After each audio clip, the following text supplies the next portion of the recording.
shirkan jaraa'id waxaan rabnaa inaan uga jawaabno anoo ku hadlaaya magaca wasiirada saaxiibada ee ila fadhiya iyo magaca dowlad goboleedka Hirshabeelle nin sheegtay inuu yahay wasiirka cadaaladda dowlad goboleedka Puntland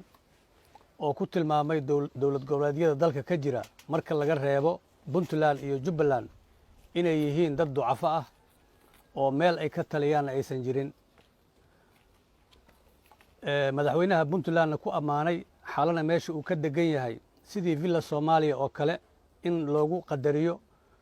waxaan dhihi lahaa wasiirka ninka sheegtay xigmo carbeed ayaa waxay leedahay icjaabul insaani binafsihi daliilun calaa sigari caqlihi qofka oo naftiisa ay cajab geliso oo asaga wax weyn isu moodo ummadda kalena yacni ka dhiga wax yacni daciif ah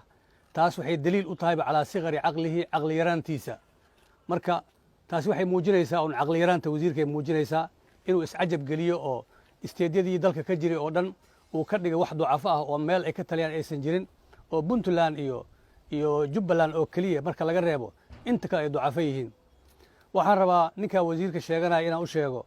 inuu soo barto qowlkii alle falaa tuzakuu anfusakum ilaahay uu leeyahay naftiina ha amaanina war waxba is amaanina iyo aayadda kale ilaahay uu leeyahay wallaahu yaclamu almufsida min almuslix ilaahay asagaa kala og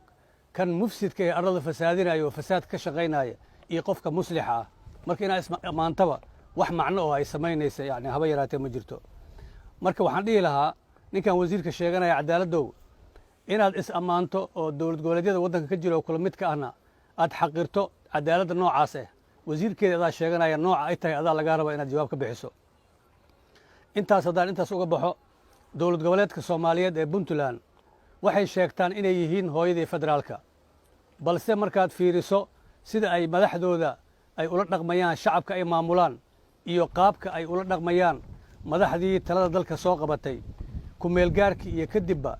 waxaa yacni kuu soo baxaya wax ka duwan sheegashadaas afka baarkiisa aan dhaafsiisnayn federaalismka macnihiisa ma aha in xildhibaano shacabka soo doorteen inuu madaxweynaha Puntland yidhaahdo xasaanadii ayaan ka qaaday ee beddelkoodii ha la keeno guddoomiyihii baarlamaankana dhaqaalihii ay ahayd inuu ummadda ugu adeego inuu ku bixiyo siduu yani xilka uga qaadi lahaa oo xilkiina uu ka qaaday federaalismka macnihiisu ma aha in shacabka laga qaado xuriyatul qowlka saxaafadana la caburiyo federaalismka macnihiisu ma aha inaad u dhaqanto adoo dowlad goboleed ah sidii inaad ka sarrayso dowladda federaalka Soomaaliya iyo isteedyada kula midka ah ee dalka ka jira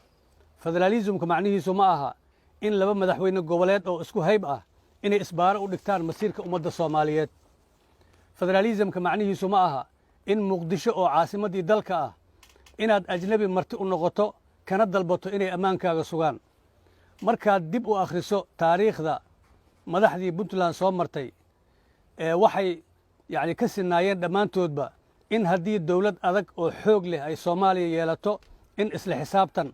yacni ku imaanayo dhinaca siyaasadda iyo dhinaca dhaqaalaha si ay arrintaas ugu hortagaan waxay caadaysteen inay faraqa ku dhagaan madaxdii kala duwanaa ee dalka uu soo maray madaxweynaha keliya ee ay si dhab ah oo hagar la'aan ah ay ula shaqeeyeen oo weliba ay ciidamo badanna ay ku taageereen wuxuu ahaa madaxweynihii Cabdullaahi Yuusuf oo yacni reer Puntland ahaa oo keliya inta ka soo hartay yacni farqahay ku dheganaayeen ilaa ay markaa yacni xilkoodii uu dhammaado oo 4 sano ay u dhammaataba marka sidaa darteeda waxaan u tacsiyeynaynaa anoo ku hadlaya magaca yacni Hirshabeelle golaha wasiirada iyo baarlamaankaba shacabka qiimaha iyo qadarinta mudan ee Puntland hoggaan xumida ku dhacday iyo sida sharafta Soomaaliyeed meel looga dhacay oo loo dhaawacay mar haddii madaxweynihii iyo ninka wasiirka sheeganaya oo wafdigiisii ka tirsanaa ay yacni xalano u galeen magangelyo ay ka raadsadeen dad ajnabi ah oo muqdisho caasimaddii Soomaaliya ka dhaxaysay ay tahay xamdi dhool Hirshabeelle TV Jowhar